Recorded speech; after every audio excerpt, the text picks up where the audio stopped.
Welcome back to the Witch's Way podcast. This is Kat. And Jamie. And today we're going to be talking about Samhain. The energy of Samhain. Yeah, harnessing the energy of Samhain. I love this time of year. Everybody does. Every witch does. And I think the Samhain is probably most witches' favorite holiday. I think it's the one that connects us the most with the dark, like spooky, mysterious, occult, very eclectic-y witch kind of vibe. Yeah. That you don't have to explain it to anybody. You're like, oh, no, I'm wearing this because it's the season for it. Exactly. You know, try to dress like that in like May and people are going, what the fuck is wrong with you? Yeah. That's it. So this time of year is where we can really be ourselves and not have to hide it because everyone's we like, can it's just fly October, it's fine. Our witch flags. Nobody's going to question it. We can come out of the closet fully. That's it's also the beginning of the wheel of the year. It is, yeah. For us. So in a few months it'll be the 1st of January, but we are really starting our new year as witches. That's right. With Samhain. Yeah. Or Samhain is the end, or the beginning. Both. It's both. The beginning and the end. Well, yeah. So we're going to go through the three. I divided this topic of Samhain up into 3 parts because it is an ending, right? So it's the end. It's the last holiday, but it's also the beginning. And what is in between a beginning and an end? An in-between. I was going to say, wait, is it the witching hour like at midnight? Door, those are some of the things that we associate with, there's always a little bit of space between a beginning and an end, or an end and a beginning. Is it kind of like void of course? Yeah, where it's transitioning or it's moving, yeah. And going in between signs. Is this when the veil is thinner? Thinnest, yeah. Thinnest. Yeah, the veil is thinnest now. Okay. So we're going to be going through all of that and some ways to embrace this magical time, this season. And we just jump right into it. But I did think, since this is our podcast and we're pretty new at it, and maybe you're new to the witches' holidays, I thought I would just add like a precipice for this, because Samhain, some people think that it happens on Halloween, October 31st. Others, it's like November 1st. Listen, we need to remember that these holidays represent a season. This is many days and moons. So it's not just one particular day. It all happens on that day and that's it. It's done. No. Which is why this podcast is going to air on October 18th. That's right. So people have time before that date and a little after that date. Mm-hmm. So don't feel pressured into, like doing everything on one day, or you got to like go really big on Halloween or November 1st. You don't. That's not it. So really quickly, a note on the holidays. If you want to celebrate the 8 holidays, which I just call witches' holidays, some people call them Sabbats. I don't like that word. It has religious connotation. It basically happens every 6 weeks, because witches like to party, man. We just like to always get together and do some shit. We're always like figuring out, everything's always moving. So every 6 weeks there's a shift. That's crazy, right? To think about it in that way. It is. All right. So then, with us having 8 a year, the way that we really divide up celebrating is every holiday does have a specific date, right? Because 4 of them are on astronomical. They coincide with astrological events. Yeah. Equinoxes and solstices. Mm-hmm. The other 4 are the in-between holidays called the fire holidays, and those are literally in between the other 4. That's what they represent. So you can plan it out. Like every 6 weeks there's a holiday. And the good reason to redecorate your house. Oh my gosh! Can you imagine? Change out your 8 altar. seasons. Yeah. Change out your altar. And it's really exploring the subtleties within each one. But so the way that I celebrate, and the way that I would encourage you to celebrate them, is to look at that specific date, be it November 1st, May 1st, whatever date it is, and then go 3 weeks before it. Kat's got a tickle in her throat. Just let it out, Mommy. Just let it out. I just took a sip of tea and it went down the wrong way. I'm so sorry. Inhaling tea. I'm inhaling tea. Can you believe you've been practicing, drinking for 60-something years and you still can choke? And I still can't get it right sometimes. Or I still get it wrong sometimes. That's what I wonder about myself. Like, how have I been doing this so long and I still fuck it up? Like, talk about riding a bike. I mean, so look at the date of the holiday. 3 weeks before that, you start celebrating and preparing, and 3 weeks after that, start celebrating and preparing. I think in today's culture, we're so used to having one date for an event, we don't ever think about it as a season. And that's really a good practice to get back into. Yeah, pretty much in our modern times, the season is spring, it's fall. One day. Spring, fall, winter. Well, and all holidays are like one day. It's not a season. And holidays are one day. They're one day. Yeah. It's crazy. Yeah, no. We need at least a week or two to allow all the things that we want to happen. But it's 6 weeks of energy. You okay? Yes, I'm okay.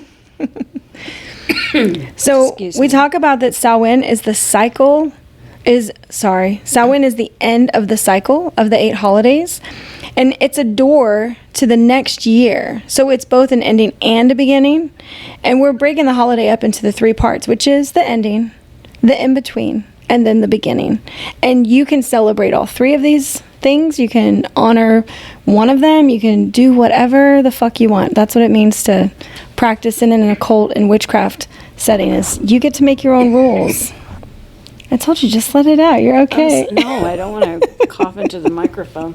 Well, I'm not saying cough directly into it, but you turn away and cough. So let's start with embracing the ending. Embracing the ending, yeah? Embracing the ending. Yep. So Samhain is the final harvest holiday. And if you're wondering about the other 2, we have Litha, which is the summer solstice. And then we have Luna Sau. I'm sorry, that was not right. Luna Sau Mabon. I was like, wait a minute. No, I just have to throw Letha in there because that is my wedding date. And the summer solstice is like my favorite holiday. We have Luna Sau, and then we have Mabon. And those are the other 2 harvest holidays during the later summer season. And so Samhain being that final harvest holiday, it honors and celebrates the completion or the death of the agricultural cycle. So it literally means like it's the last time we pull anything out of the ground. It's the last, you've grown, it's gone as far as it can go, and now it ends. It's the official ending. So that's why it's so associated with death. If you live here in Florida, you're just starting to plant your garden for the winter. Yes, does not. I lived in Kansas City for 30 years. Yeah, by this time everything was turning gray, and all the leaves were gone, and everything was losing brown. its color. Everything was losing its color. Yes. The vibrancy is fading. Yes. Yeah. So in some parts of the world and country, you can definitely see the effects of the sun, of the earth pulling away from the sun and heading into winter. But in places like Florida, we finally have sun that's not going to bake and kill everything, and so we start growing all of our vegetables now. You can't really grow in the summer here because it's so flippin' hot. Yeah, well, for personal gardens, I think so, yeah. Because I'm sure the agricultural people in the middle of the state, they grow stuff. Well, yeah, but I think they've got orange groves and things like that, so that can withstand it. But little tomatoes and tomato plants and tomato plants and stuff like that. Yeah. Herbs, all my herbs burn up so fast. Yeah. So that's why we're really looking at the death part of this, why it's associated with the thinning of the veil. So I want you to keep that in mind, that this holiday was really centered around, now the ground is barren. Now the last things come out of the ground. Now the ground is allowed to rest. Everything is dead or harvested and done. There's no more growing, no more harvesting. And it's the energy of death that heightens our spiritual awareness and helps us open channels to the spirit world. So when we get into that in-between and that veil, that threshold of ending to new beginnings, that's where that comes from. Mm-hmm. And that's why this is a time of year for letting go. Yeah. Because the autumn, did you say this autumn means the passing of the year? Yeah, it's Latin for the passing of the year. Mm-hmm. So that was their word for it, was to know that 1 year is done. All the growing season is done. And your growing season is probably done too, although maybe not. I mean, we're less busy. You definitely are going into the darker half of the year where you're turning more inward. And so not necessarily that you're not growing, but the growth is inward, because the focus is inward versus outward. Everything is we're drawing everything into us, into our homes. All the winter clothes come out, and the fireplaces and all the great stuff that I kind of miss about You miss living the winter season, I kind huh? of miss it a little bit. Maybe a day or two of it. I really got tired of it being so cold, though. Well, I think that, when it gets to be this time of the year in the winter, the outside world is more silent. It's like there's less people rushing around. There's less. Absolutely. I mean, we have certain holidays where it gets really busy and crazy, Yeah. but for the most part, it's like it's more silent. And I think that's what allows us to really tune in to the inward side. And as much as we're like, I love the summer, and you get to be outside and the days are really long. We need this break, just like the earth needs this break to replenish. So we need we need this time as downtime so that we can, allow a period of rest and a period of reflection. Reflection, very important. So that we can plan our new cycle of growth. Yes. Which is what comes in spring. And this is also a time to release what no longer serves us. It's a good time for releasing that. Shedding what... No, is this when snakes shed by chance? Or do they just shed anytime? No, this is where snakes go underground and hibernate. Oh, okay. All right. But I just thought, when I read the shedding, I immediately thought of the snakes. You think of the different... Well, it's more trees. Yeah. So we think about, like, the reason that fall is called fall is that was how they experienced the change in the season is fall from a great height, right? The leaves are falling. There's actually like an old, I don't know if it's Gaelic or Old English, there's a word that's like, longer, fall you miss or something. It's probably not that. But that's where we shortened it to fall in the 1600s. When you think about spring, it's like spring forth, so maybe that's where spring Spring came up, from. yeah, like to grow. Cat's full of coughs and sneezes. No, I'm not. I don't know where that's coming from. Okay. I think making those associations helps us know the energy of the seasons because we have been so far removed from it. Like we don't grow our own food really. We're not dependent on what we do in our yards and our gardens. We just kind of go to the grocery stores and you don't see lack there. You go into a grocery store and it's bountiful all the time.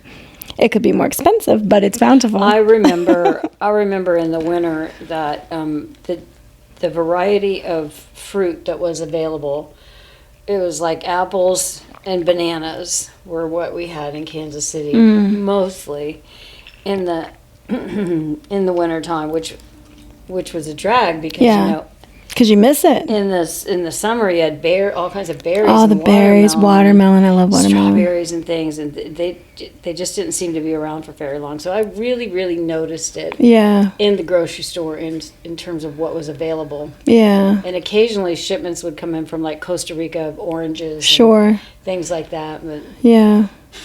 Anyway, yeah. So. Well, when I think of, Samhain's energy is perfect for shedding what no longer serves us, I often think about the outdated beliefs and kind of that's where that reflection thing comes in. Like, what did we hope to do that we didn't do and what stopped us and sort of, what relationships no longer serve you? What emotional burdens are you holding on to? I'm always trying to release my emotional burdens, probably because I'm a Pisces and I'm always like, what the fuck am I hanging on to that I don't even realize it? Do I have old grudges? Do I have these, I don't know. I had to adjust a lot of my self-fulfilling prophecies in my 20s where my thoughts really led how I acted in my life and what I believed was true for me, and the continuous letting that shit go, letting it go.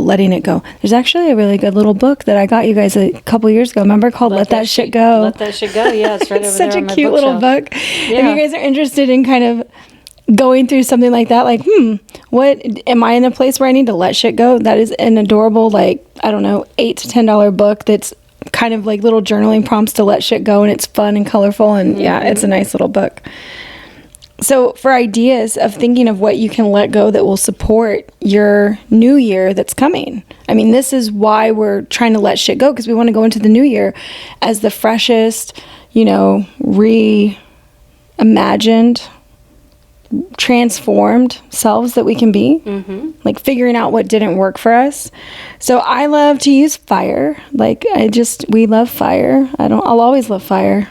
I don't know. And this is a great time of year for it too, because it's dark. Fires. Yeah. And in most places it's cooler. Yeah. Or cold, getting cold. So fire is just a great representation, and it's useful. Yes. Like it has purpose and it's a representation. But I like to use different like fire. I wouldn't call them a ceremony or a ritual, but I just go out there with pieces of paper where I've written things down on and, try to say, oh, I know this is not really good for me, especially if I have guilt about things. I think in 2020, the year of COVID, we had lots of change that year, and I had lots of guilt, or I don't know if it was just guilt, but I had lots of questions about what my future looked like and like all that shit. 2020 was really difficult. You were going through some shit because I was. That was when you started on this adventure. You quit working like outside. You quit working outside of the home. I quit working an hourly job. Yeah, that's what it was. And you really struggled over the next year or so with what that meant for you. Yeah. Because I was trying to build things, but then it was like I didn't know. And I did many times I had to go back to candle flame and pen and paper and like let shit go. And like, that's not serving me. Stop getting stuck on that, Like, whose approval are you really seeking for that? That's a great little ritual to do. Doesn't require a lot. You don't have to set up a whole altar or, Tanky. He's chomping on paper over there. I just gave him my tea bag little thing. He was curious about it, so I let him eat paper. Is that good, Betty? Well, he's just chomping. If you hear chewing in the background, that's little tankers. But I remember that for you, that what a struggle that was, and how much you were really trying to figure out, like, now that I'm not doing that, what you always thought you were going to do. Which is what, like, 95% of us believe life is going to be like. You go to a 9-to-5 job, you make money that way. It's like, I was leaving behind so many old stories that were like, this is what success means. This is what expectations. You have these like preconceived notions about what your life was going to be, and what you'd be doing for the rest of it. And then things changed. COVID changed everything. COVID changed. And that was tough. So the fire things for me is something that I love to go to. In the middle of summer, I will not do that. I will usually go to the water to release stuff instead, because that is more in line with the season for me. But starting at the harvest holidays, I am itching to make a fire. I have had wood loaded in my chimenea for like 3 months, just waiting. I'm like, when is the first cold night going to get here? I'm looking for a used chimenea on Facebook Marketplace. Okay, yeah. Yeah, they're so one. Great. I just saw one the other day. It was blue, and I was like, oh, that would look really good in my goddess circle. Wow. Yeah. Was it ceramic? It had to be, or it was metal? No, it was ceramic. It looked just like yours, only they'd painted it. They'd painted it? Oh, she's trying to one-up me, y'all. I'm trying to get it prettier. The next would be journaling stuff. When I get really stuck with things and I really want to like work through it, I will journal. And by journaling, I just mean I will just write and not really think about what I'm trying to say or what comes out. I'm just like letting the thoughts flow. And as I'm writing, it just like you get into that flow where shit starts coming out that you didn't even realize was going to come out. And you're like, I can't believe I'm writing about this now. I didn't even know that was a stuck thing for me. Like going back and writing about high school experiences or some shit, that bitch Jessica, or, whatever. It's like, like high school bullies, and you didn't even know that you had those things that could be swirling in the back of your mind. And I think that when you're journaling about stuff, those things can come up, and then it's like, oh, wow, okay, well, that's new insight for me. He said he's done with you. He's getting down. Bye, Tank. Tank's leaving the meeting. And then, of course, rituals. So to release physical or emotional negativity. Yeah. Negativities or things that you're, that are not serving you anymore. Like maybe... Did you get hot girl summer body? Now it's time for... Who does that actually work for? First off, I think that's all just outside pressure that is, catchy. Like I don't think anybody's doing hot girl summer things. I don't know. Some people kind of get wrapped up in it. But are they successful at it? Is it something that that I actually don't fulfills know. them? That I don't. Like, that I don't know. it's a popular phrase, but who's actually like working their ass off for 3 months to have hot girl summer? I'm doing that for 3 days, and then 3 days, and then yeah. I'm like back to my usual habits. So what do we call us for thick girl summer? What do we call us? Is there a saying? I don't know if there's a saying or not. We need to create one for. Well, I was just thinking, in the winter times, one of the things I always loved about winter was the extra layers of clothing, because it sort of like would hide the fluff if you needed to, or make you look more fluffy. I don't know. Yeah, that's like putting on big coats and stuff. I remember when I traveled to Paris first time in Europe, I didn't know how cold it was going to be, and we were really prepared because people were like, it's going to be so cold, blah blah blah. And we went over there with like big coats, and Tony and I just looked like big squares with a head on top because we had like these long trench coats, and so when we donned everything, we looked ridiculous. It was not flattering at all.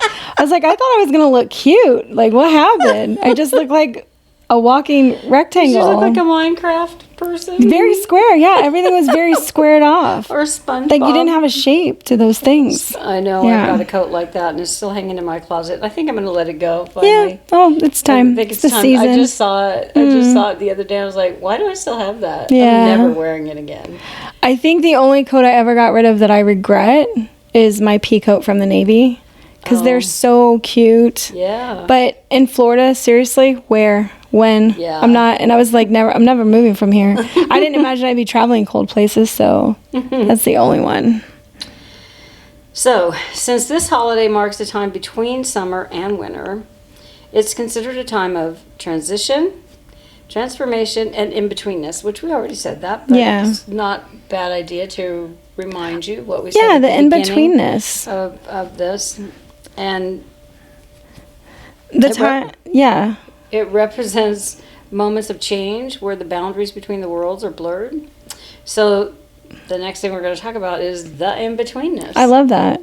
I've never found a better suited word for understanding what Samhain represents for so many people, because they're like, is it an end? Is it a beginning? Like, it's the witch's new year, but we're also talking about death and like the veil's thin. Why? There's all these questions about what that means. And I think the blurred lines, which you guys, after I wrote that, then I had to go look up that stupid fucking song, Blurred Lines, and I was like, what is that song about? Don't read it. It's really terrible poetry, if you can even, like, what is a song without music? It's terrible. Really? Oh, it's horrible. I don't even know the words to it. Yeah. Just hey, hey, hey. Like, it's catchy. It is from 2013, but I read like the rap part. Oh my God. If anybody ever talked to me in that way, I would punch him in the face. Like, no kidding. It's not great. It's catchy with music. You know what I think they did? I think they created the music first, then they just wrote a bunch of words to go with it. Yeah, hoping that nobody would ever pay attention to the words, and it's just too catchy. The chorus, yeah. And then watching Justin Timberlake dance. Or is it Robin Thicke? No. It's Robin Thicke and Pharrell. Yeah, Pharrell. Okay. Yeah. I was thinking Timberlake, but Robin Thicke's even better. I guess that's why they wrote it in such a it's a very sexual song. He was the last time I saw him. Oh, in 2013? I don't know when that was, though. Last time I saw a picture of him. Yeah. So the blurred lines, the in-betweenness, this is why we get into the veil part of Samhain, which everybody loves. This is what makes this holiday so incredibly witchy, because just being an ending and a beginning does not appeal to the witch's senses. They want like, ooh, what's the secret? Creepy, like dark, ooh, spooky, haunted, whatever. All those things, that's it. That's the in-betweenness right now. That's what the door is, the veil. It's the time in between where you've got life meeting death, and then later death will turn into rebirth. But we're entering in the season of death, kind of. Winter is associated with the life cycle of death, where the ground is barren, things are not growing. If there's growth, it's all happening underneath and inside of things. It's not really evident outside. Yes, and I think in a couple of days after this podcast airs will be Scorpio season, when Scorpios, that's their Scorpio rules death, I think. Death and transformation? Death and transformation, yes. I just remembered your planet is Pluto. And isn't Pluto, oh my gosh. Mercury. Ugh. We're not going to bring up Mercury. Don't start with some Mercury shit. We all got feelings about Mercury's. I think No, it's 'cause Mercury. Pluto is- Mercury or Mars. I was going to say, is it transformation? It's death, transformation, and rebirth or something. That's Yes. Pluto. Yeah. So that's what happens right after. No, it happens before Samhain. Yeah, but Like we the go holiday. into this. We go into Yeah. that. You know, Scorpio season. Yeah, we go into Scorpio season, Yeah. which lasts that 30 days or so. But Yeah. Scorpio season is kind of the start of the Samhain season. it is. It's basically it. Yep. We could probably link kind of closely different astrological. Yeah, am I saying that right? Why do I get those two words confused all the time? Astronomical and astrological. Yeah, astronomy. Nope, that's the science of the sky. astrological. The fuck word am I thinking? Why does that not sound right to me right now? I don't have. I don't know. What are you trying to say? I'm just gonna let Kat go with it. Okay, you take over. My brain's not working. I can't think of the word. Okay. Back on track. Back on track. Get back on track. So here's a little bit of extra information for you. The season life cycle. We'll just go through that really quickly. So spring, birth, new beginnings, growth. Summer, adulthood, manifestation. Autumn, middle age, wisdom. Oh, this is our life the life cycle This is- connected to the seasons. I She kinda just made the connection. I love just it. made the connection, you guys. I did. So spring is birth, so that's when you're a little baby. Summer is adulthood. Autumn is middle age and wisdom. And then winter is old age, death, rest, transformation, and then rebirth. Yeah. So not only do the seasons go through this, but we as Humans go through. Humans. Everything does. Everything has a cycle, right? And so it lines up. I don't know how they lined up the directions with the seasons like that. Like, I guess I do get it because the sun rises in the east, so that's probably birth. But, the other ones, like, how do you know? And I don't know them off the top of my head, or I would have wrote them down. Yeah. But it's just when we make the connections with different cycles, that's when you can really start tuning in and figure out like how you connect with that season or that time in a life. I've always felt like an old person. My sister, who is 5 years younger than me, has always called me a grandma. I've always had these crazy age spots on my hands to where I look like I have grandma hands. Like, it's really weird. All the time. I always have. And so I've just always felt like I'm in that crone old age thing, feeling wise, not feeling evidence that I'm wiser than a lot of people. As a Pisces, you are the most evolved of the signs. I'm at the end of the fucking You're at the zodiac. End. That's the most evolved. Zodiac, that was the word I was looking Zodiac, for, not yeah. astrological. I was looking Yeah. for zodiac Yeah. earlier. So when we think about how these coincide, like with actual cycles of life, birth, adolescent, or not adolescent, birth, adulthood, old age to death, like the way that we transition through the year, we also think about that the veil between the physical world and the spiritual world is the thinnest because we're going from that life to death, getting ready for the rebirth. So when you hear the word veil, it's basically talking about that all of the planes of existence actually overlap each other, and that when we are in this transition between a life and a death phase, which some people think that like dusk and dawn are the same thing, and that's in between like a life and a death phase, right? Because Well, the that's like a nighttime. witching hour thing too, isn't it? Like 3 or 4 o'clock in the morning. Yeah, I don't get that. I don't know why 3 o'clock is the witching hour, but yeah, that's. Is it 3 o'clock? That's Some the people witching think hour? 3, some people think midnight, because midnight would be the new day. Yeah. So depending on what path you take and just your beliefs, I mean, you could consider certain times to be more magical or more connected to death, or the other Yes. side, or there's a thin veil between stuff. Whatever you think that I could is. see that where the nights disappearing and the days coming. You're right in that transition period. Yeah. It doesn't happen. It's gradual. It's so not instant. That's why it's the in between. Yeah. So that. Yeah. I like that period of time. I love getting up and walking the dog as the sun's Like just as dawn. the sky's just lighting. And then It's waking. Yeah, it's just waking up. I know. I love sunrise so much. I think that's just like the best time of the day. I feel really connected to what's going on. Hey, what's going on in the world. Yeah. And it's quiet. It's quiet. There's, people they haven't started getting up and getting ready for work yet. Yeah. And driving their cars down the street. So I'm walking with the dog, and it's just the whole silence. world is yours. Yeah. And I love it. I love that time of the morning. I agree. I love it. So I think the reason why I'm mentioning the veil is that the energy of the earth is more subtle and otherworldly at this time of the year than any other time of the year. Like, that's why it enhances psychic abilities and it opens doors to, the unseen world, and why people think that it's so connected with the occult and the other side. Because this is the time of year where we're literally going from an earth that was all alive and beautiful and hopping and parties and all of that to all of a sudden, nothing. Yeah. It literally fades into silence and darkness. So here's 3 ways that you can harness the energy of Samhain. We'll go through some points about these, but I'll just read them off really quickly.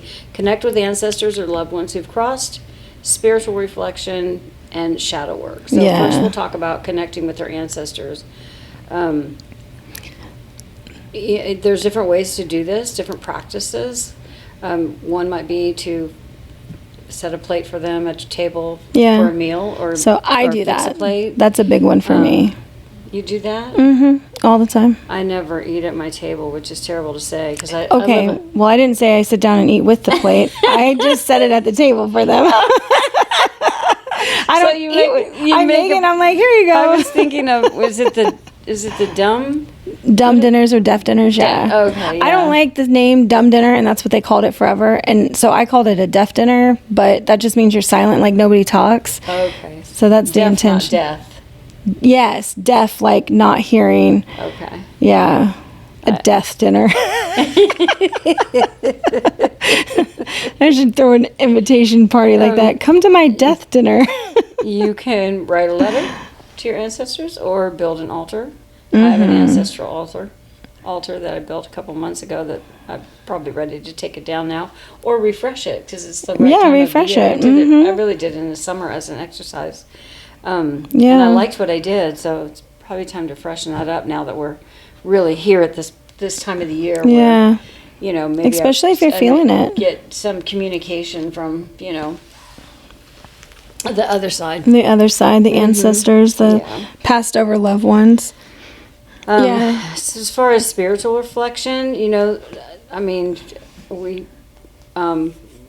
I feel like I'm always in a reflection, always in a period of reflection because it just depends on like what's happening in my life. But I spend a lot of time thinking about that, even in the summertime because so here it's too hot to go out. So you're kind of like almost stuck in the house unless you go to the beach or the pool. So, but reflect on your lessons and challenges and how you've grown. So this is a good time to look back on what you've accomplished since last year at this time, and maybe start, maybe it's time to start a new journal or make some goals or just look at like, what did I want to do that I wasn't able to do? Yeah. And how did I grow during this year? What were my big growth things that happened to me over the past year? And then what do I want them to be for the next year? So this is the perfect, the darkness and the quietness of the earth at this time of the year really supports that type of reflection. Yeah, retrospection, for sure. I think that each challenge or death or loss that we have is a teacher for us. Those experiences are meant to teach us something, to give us new knowledge to walk forward with. And, be sure that you know what you learned, that why you went through things, because otherwise, ding, ding, ding, you will repeat the lessons. So that's why it's really good to have that reflection period and say, all right, what did I go through this year? What did I learn from it? Because some things we go through are voluntary, right? We give ourselves challenges and goals that we try to work through, whether or not we succeed at them. But then other shit is like, here's a bunch of crap on your plate from the universe, and now you get to deal with it. So it's like, what did we learn from that? So I think about that with having roommates or relationships, jobs that didn't work out, bosses, encounters at the grocery store, yelling at people when you're driving your car, just anything that you did that you're like, so I had that thing happen. Here's how I feel about it. Here's how I want to grow myself. I mean, that's that reflection time where we decide how we're growing from it ensures it sets us up to not repeat the same mistakes. Mm-hmm. And I think that's what's so great about it. If we were all still farmers and we did our last harvest, we would be back at the house going, okay, here's what didn't go well with the corn. Here's how well the lettuce did. Like, here's seeds from the tomato plant that did really well, and we're not going to keep any of this, whatever we grew over here. The squash was terrible. We had bad bugs. We weren't in the right field. We would be going through all this reflection with our crops and the things that supplied the nutrients to our lives. Well, now it's the experience that supply all those nutrients to our lives that we need to think about and see as opportunities for growth, or getting rid of them, or repurposing it, or saying, I'm never eating spinach again, or whatever the fuck you're going to do with these lessons. Yeah, maybe the spinach is like somebody that you got rid of in your life.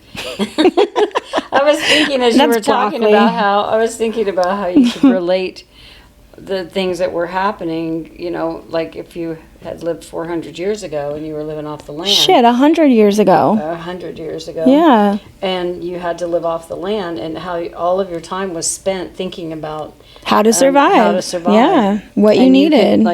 Even though we don't have to survive like that today, we can still use that. We can think the same way that they did then, only instead of thinking about the crops, we can think of us as the growth, as the thing that's growing, that we're trying to grow. Well, and the situations that come up in our life are different crops that either support us, make us sick, don't do well. They take up way too much of our fucking time.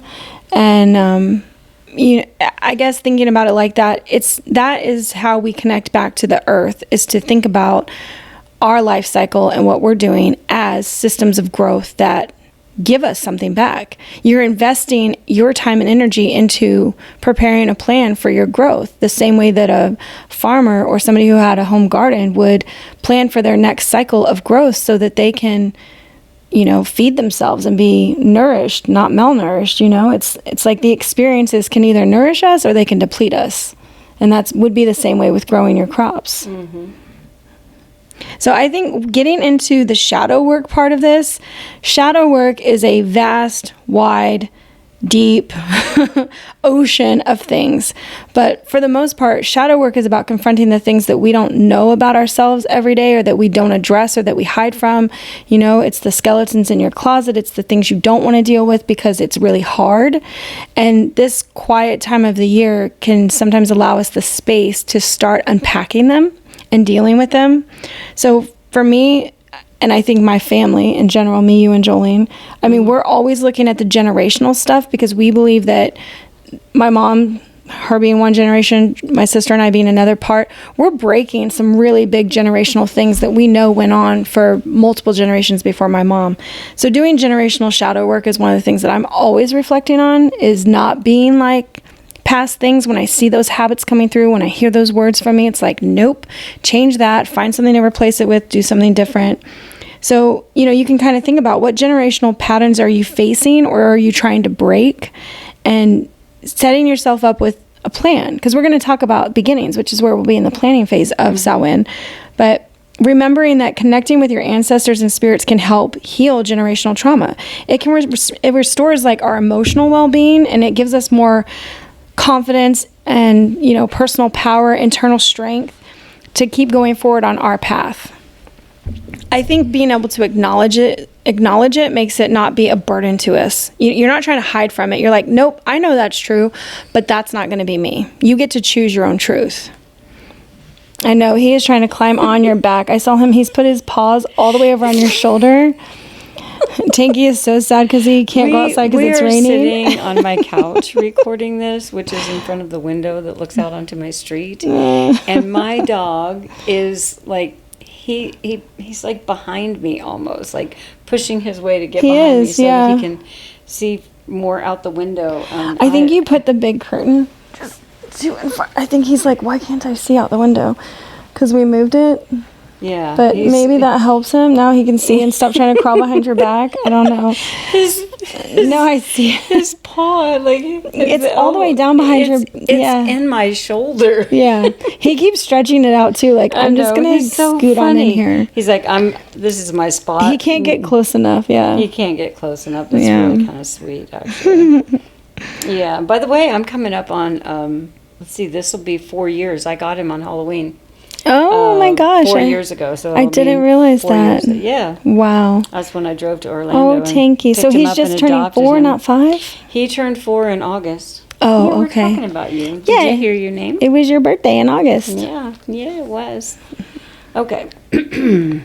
All right, focus. Back to that. Okay.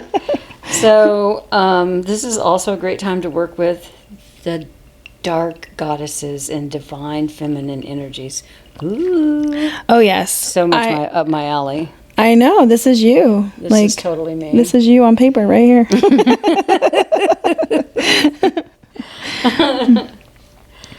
So I did not look up how to say the names. Just the one name. I mean, I know how to say Hecate, although I always like to say Hectate, and I don't know why. I always say Hecate too. I don't know why. I don't know. That's my dyslexia. Hecate. I switched the T and the C around. I don't know how to say it. Or the crone. Yeah, crone energies also. You don't have to name a goddess to work with this energy. You can just work with crone energy as well, which is older, later in life, wise. Mm-hmm. It supports this time of year. Yeah. So these archetypes will guide us through the transitions and the endings and even the new beginnings. That's, their thing is sort of death and rebirth. So always transition. He's now fully behind your. What are you going to do? Listen, I can't pay attention while this is going on over here. You're distracting me. I'm sorry about that. That's okay. I'm going to try to readjust. No, I think he really wants to just get to you. I don't know why. What is it? Come on. Puppy, you can't. Yeah. Well, okay. We got to do a little switcheroo. Oh, gosh. Okay. We should really put our dog I should really put my dog in the bedroom. You can't. You get mom guilt. You get dog mom guilt. I don't. You do so much. I have mom dog guilt. Imagine that. All the time. Okay. So when working with these archetypes, they guide us through the transitions of endings and even new beginnings. That's what I was saying. Mm-hmm. But as women, I really think that this is something that we could talk about for one whole podcast for sure. As women, we own the power to create life. Right? Like that happens within us, the creation of life. Our bodies have to be set up for it. You got a ghost over there moving your microphone around. This is the most distracted podcast we're going. And I'm a sucker for being distracted, Mom. You can't do it to me. I'm so sorry. Okay. All right, back to that. So, women, we own the power. We do create life. We own the power for creating life, so we have to also own the power for death, because when things get life, they do have to die. So we have to own both of those parts within ourselves. I know, you're not happy about that, are you? Well, because, the first thing I think of when I hear death is like death, but actually death can just be transformation too. It is. So. Yeah. Well, in the way that I think about it, we're living in physical bodies that have to die, but the spirit doesn't. Right. But we're allowing and giving spirits a chance to come into the world to experience the human playground, school, whatever you want to call Earth. Mm-hmm. But then we also have to accept the fact that for every birth that we have, we are also creating a death, because things have to end. It has a cycle. Yes. And that's just part of it. I know for the first year of Cameron's life, I had terrible fucking dreams about him dying. And I guess that's really common, but I had to figure out a way to stop myself from having these visions of him falling out of a school bus, out of a window and shit, being run over, all the crazy thoughts I had. It was horrible. And I didn't want to think them. That's why I was like, where is this coming from? It pissed me off. I was like, stop sending me visions of death of my kid. That's so horrible. I didn't know what I was truly trying to confront during that time. So what do you think it was when you reflect back? I think that's the vulnerability of knowing that once that life is in the world, you have no control over it. You don't get to say. You can do everything you want to try to keep your children safe and protect them, but ultimately you're not in charge of that life. That life is now on its own. That is so true. And every life has an end. Every life has an end, yep. And we don't know, we never know. We don't. When we bring children into the world or fall in love with somebody and marry them. We don't know when that time will be, and that's I can see where, Yeah. if you could worry about. We don't know the expiration date of things. Yeah. So. So I had to learn to become okay. So the way that I actually got out of that, which was really fucked up for me, is I started figuring out what I would do if my child died. I had to have a plan for that, and that made it a little better. It was like there's not this unknown thing out there, like children do die. This happens. It's, be grateful and feel good about every day that you have with them, because you just don't know. And for his first probably 5 years, I was very methodical about raising him. Like, I was more science teacher than I was loving, cuddling mother, like we had that time too, but I was really trying to teach him how to survive at a very young age. And I'll let you guys in on a crazy secret, but when Cameron was younger, I still had this vision of me dying in my 30s, and I had my son when I was 25. So I knew in my heart of hearts, truly, I believed this, that I would die while he was really young. And I wanted to prepare him for that. So when he got old enough to talk about death, which was like 2, because he started asking me, why did God put us here? I was like, holy shit, this kid is deep. He's a Scorpio also, like my mother. He started asking me about death and life and God and what's the purpose of all of this and why are we here? And he and I were having these huge conversations when he was so young, because we used to take car rides all the time together. And I started teaching him how it would be if I died. I started introducing him to death very early and saying, if I die, you're going to be okay. That's all right. People die. This is what we do. We move on. We transition. So he was raised with my basis of spirituality, that things die, but they don't end. And, that was the best I could do. But once I got through that, probably when he turned 8 or 9, I stopped having the visions of me dying like that. I stopped having the dreaded fear of like, I need to prepare for my death. I need to keep going with this path, because I chose to become involved in a relationship that then changed that course. If I'd stayed single, maybe if I had stayed in the vision in my head where I was like, I'm never going to be with anybody. I want to be alone. Like, fuck everybody. I don't need people. I just need me and my kid, and I'm good. Like, me, my kid, and nature, and I'm fine. And then I just started opening my world up to all kinds of people and having connections and doing all kinds of shit I didn't plan on. And they were like, you are now granted another 50 years of life. I don't know. That's just, things that go on in my head. But yeah, I forgot. Why was I telling that story?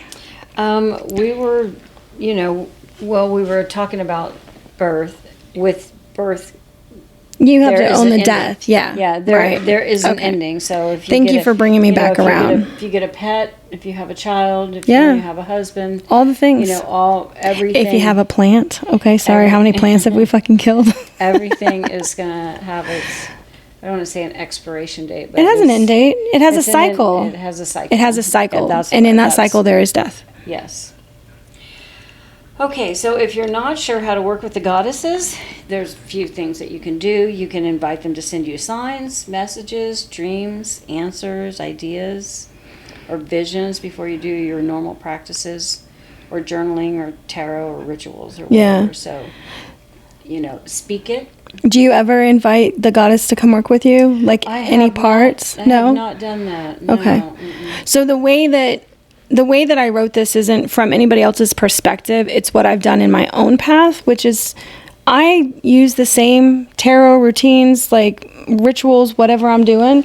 And then I just ask the goddess to be there with me during that session. That's it. It's like an invitation. Do you look up your goddesses, or do you always just pick one that you already know? For most of the time, it's just like the goddess. The goddess. Like just like goddess that energy. Too. Yeah, I don't name names. Yeah. But for my wedding, I named a name. So Juno. Juno. Because you got married in June. I got married in June. Mm-hmm. And so you can choose from different pantheons, but I don't want to learn all that shit. I don't want to learn it. I didn't want to learn it. So when the time comes, I'll look people up, but that's it, It just doesn't seem to be something that I would retain. Yeah. Even if I looked up the information. Yeah. How often would I use it if I knew which goddess did what? It seems a little overwhelming. It is. To have all of that information. Yeah. For the limited amount of time. I like goddess. General, because that's like all encompassing. Yes. Right. It's everybody and everything. They're all a piece of it, Yeah. But yeah, that's it. So after the feelings of in-betweenness, the focus shifts to the inward energy of winter, a time for planning the next growing season, which is why this holiday is called The Witch's New Year. The beginning. See how we had to cover why it's an ending? It's the in-between with the veil, and it's also a beginning, because this holiday has those 3 parts to it. Yeah. And people are always confused. They're like, wait, so beginning? Wait, why is it what are we doing with this? Yeah. That's why it's fucking confusing. There you go. So now this is called the Witch's New Year, which is the one you can get excited about now. We went through all the gloom, doom, death, transformation, Scorpio shit. We're done with that. This makes me excited just hearing the Witch's New Year, because it's new beginnings. This is the rebirth part. This is you've gone through the transformations and you're starting to live out the plan. Mm-hmm. Yes, I love it. Celebrating the rebirth aspect of Samhain, it focuses on the renewal and the transformation. And, of course, very, very famous, very used word in witchcraft, set your intentions, everybody. So what does it mean to set intentions? Those are your setting up your plans and your goals for how you want to go forward in the future. I think, when you think about setting intentions, for me anyway, it's something I've got to write down. I've got to record it somewhere. So you'll remember. So that I will remember it, and so that, especially if I'm trying to bring anything into my life, manifest anything, writing it down just is critical for me, because there's too many things going on in my life for me to remember to say something. So right now I've got a piece of paper that something's written on it that I'm saying like 10 times a day. Yeah. To bring something into my life. Where do you keep it? It's next to my bed. Oh, okay. Because I say it in the morning when I wake up. Yeah. And I would say it several times before I go to bed. Nice. And then when I walk, I'm supposed to say it in the middle of the day too, or sometime like 3 times a day. But I make up for it by saying it like 5 times at night. She says it extra times at a different time of day. Sometimes I say it when I'm driving. But I love it. Writing that, writing that down, I think is really, really helpful. Yeah. Because we get busy. Otherwise, I feel like we forget. At least for sure. I do anyways. I do too. That I was supposed to focus, that I was focused on something. Yeah. So I find that sometimes when I speak about things or I talk about it long enough or I journal about it, it's like, boom, then it's gone. Yeah. I've dealt with it. Yeah. And it's like for things that you want to grow and build, you're not done yet. It's not one day. It's, however long you want to do it until the thing comes to fruition. I mean, that's what spells are. Mm-hmm. So definitely. I think writing things down is pertinent for remembering, at least for people with, ADHD and other things, too much stuff going on in their life. Women with busy lives. Which I don't know women that don't have busy lives. Yeah. Do you know any women without a busy life? I don't know any women that don't have busy lives. I was trying to think of childless women that I know, but I don't have children. I mean, anymore, Taylor Swift is very, very busy, and she's childless. I'm still really busy. Yeah. You have children. I'm here all the time. Well, and you I'm not raising children. Okay, that puppy right there takes so much energy. He does. Yeah. He's super high. He's in and out dog right now for some reason. He just wants to go in and out all the time. Oh. Yeah. So now that we're at the new year, we're past the in between, and we're at the beginning of New Year. So we're going to be celebrating rebirth. So now we're in a celebratory period. Yeah, we're at the fun part. We're not like reflecting on things and going like, okay, what did I do? And journaling and shadow work and all that kind of hard stuff.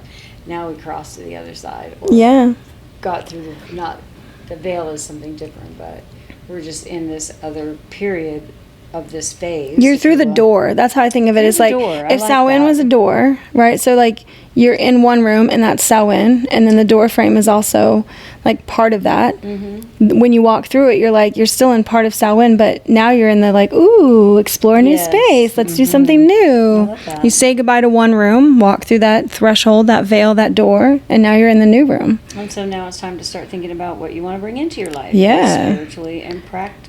Yes. This is a really good time to make a vision board. I think any time's a good time to make a vision board. But, I say that later. Or write down your goals. And if you're trying to bring something into your life, repeat that over and over again. Don't just put it on with your altar or write it in your book and then forget about it. Yeah. Because that's, the more energy that you can put and focus that you put toward that thing that you want, the more you're going to draw that to you by continuing to repeat that thing that you want to bring into your life. Yeah, and remember that words have power and energy behind them. So the more times that you say that thing, that's more energy being put into it.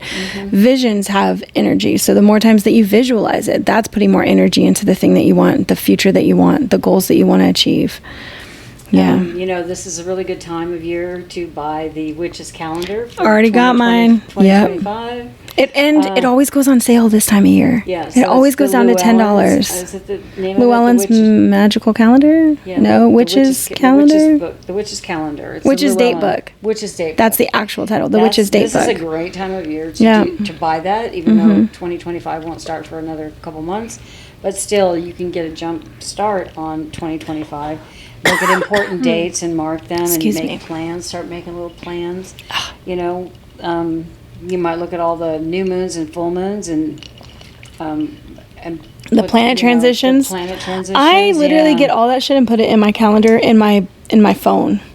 Do you? Yes, that's why we're going to build an app eventually where I don't have to do that because it's a lot of work. It is a lot of work. It's so much. It is so much. All the planets transition and all the full moons and new moons, and I like to write down their energy with them. So I will say that writing it down helps me remember it because I've written it down now for years. Could I repeat them now? No, I cannot. So it's not that helpful. But for the time being, I'm like, I feel like I learned a lot because I just wrote it all down. Yeah. But I think it's really helpful to have those things in one place because then when on my phone, as the new moon or the full moon is coming up and you're starting to feel a certain energy, like maybe your energy is really high and you're like super optimistic, or maybe it's the opposite of that and you're not. Then you can look to like what's going on in the sky right now, and how can I what's the matter with what me? are the energies surrounding us right now? Wow, everything's really good right now. What's happening? I always want to know what's happening in the sky, like whether it's good or bad with you. Well, the energy. When I'm feeling, like not every day, but when there's big things like big highs and lows for me, I'm like, oh, something's going on. What is it? And so if I've written it down, then it's really helpful. I can remember, hey, there was something big that I remember was going to happen in March. What was that? Yeah. That was going to be directly related to me and my sign and my chart. So yeah. Helpful to do that. That's the planning and the prep for next year, planting the seeds of what you want to go well. And what's a great thing about this too is that you're in the quiet time of the year, so you have time to sit and plan. You do. So do it now before spring comes, because once spring comes, shit gets busy. It gets really, really busy. We start feeling like we don't got time for anything anymore. Well, it kind of happens that way. It does. Really but quickly. We're ready for it, right? We're ready to get moving once we've been through winter and we're like, oh, I miss the sun and the heat. I want to go to the beach. Where's the pool? And this is a time for rejuvenation too, or you're nurturing yourself during this period. Definitely. With the quiet time and the reflections and the planning. It's kind of a nurturing period where, like Mother Earth is taking care of what's happening under the ground, then we're taking care of what's happening inside of us. It's the soil nurturing the seed, keeping it safe, getting it ready for growth. Yeah. That I like to think of, we went through what the seasons are with the life cycle, like with death, birth, adulthood, wise, whatever. Right. For me, I see it as a plant. Always. I don't know why. You see it as a plant? I do. I see it as like the seed under the dirt is winter because it's buried in the ground, and it's like waiting for the right time. And then as the sun comes back to warm the earth, you get those little sprouts of spring. So it's like the little green, the little emoji that's just like the little sprout with the two leaves. Yeah, that's spring for me. Okay. And then summer would, of course, be like the flower in full bloom. Yeah. And then for fall and all the harvest seasons, it's the flower that's like wilted over like Beauty and the Beast flower. Yeah. It's like, oh yeah, that's the growing is done, and we're now returning to the earth, which is where it drops its seeds and it goes back into the ground, and the whole fucking thing repeats itself. So for me, for me, it's the cycle of a plant or a flower. Yeah. With the seeds and all that. That's the way I've always thought of it. Thank you. I love that. Yeah. Now you have that vision too. I have that vision now, yeah. I think that we were talking about marking the important dates down too. Yeah, we were. Yeah. So get and the holidays, calendar. Make a vision board if you got something big going on, or if you want to make something big happen. If you want to make something big happen. Or what do you want to what do you want to grow? What do you want to make happen in 2025? What's growing in your garden for next year? Big goal for 2025? And what can you do? How can you visualize that with images and, in a Words, vision board, pictures, visions? yeah. Cut out words with it too, especially if one resonates with you. Yeah. Yeah, and you know what a great thing to do with that? So, like, you make the vision board, take a picture of it, and keep it on your phone as your screensaver. Fuck yeah, that's so me. So you always have that. Yeah. I remember you had one for a really long time with all these different pictures, and I don't know, I think you had some... I had words on there. You had words. I think you had words. Amounts, sure, I had prophecy. Yeah. Not prophecy. Why did I say that? I don't know. Not prophecy. My brain is not working again. I think what the hell was I going to say? You had like 750 million. 750 million, yeah. It's like, can it be too much? No, why not? I just want to give it away anyways. Yeah. It's creating the awareness for yourself of when you make a vision board, do you really believe that you can have those things? Are they possible for you? So I think when we put them together, that's where we start to either feel doubt or excitement as you're pasting it on there. Like, do you feel like, oh, I can't fucking wait to have that? Or are you like, that's a dream, that ain't never gonna happen? Like, and so I push myself to put things on it. It's like, what would that be like? What would life be like with that thing, with that goal, with that thing achieved? I often think about TED Talks, and ever since I worked at Turn the Ship Around, I mean, I've definitely was like, I'm gonna fucking do a TED Talk one day. Yep. I don't know what's going to be on. I don't know why. I thought it was going to be on leadership and what I used to do as a job. And I'm like, I'm going to be the first to do a witch TED Talk. It's going to be a witch talk. No, that's TikTok, isn't it? Never mind. That's TikTok. Witch talk. They sound the same. Talk and talk. Talk and talk. Fucking English language. You can't tell which one we're saying. So in closing, you guys talking about the magic of Samhain and how this holiday is really related to the spiritual practice with witches and, the thinning of the veil. And there is this ending, the in-between, and the beginning. We just want you to know that the holiday is a season. So don't try to push everything into one day or one ritual or one spell. Give yourself time with these things, and we're going to repeat it until we have no breath left in us. But the best time to do a spell, a ritual, or anything that you're thinking about is when you feel like it. Don't associate with anything else, but do it when you feel like it. And I think with that, we'll go ahead and close the podcast, huh? You feeling happy? We're going to motivate. Let's go work on our grimoires really quick. I know. Let's do that. We're going to go work on our grimoires now. Until next time. Until next time. We'll see you on the next one. All right. Bye, witches. Bye, witches.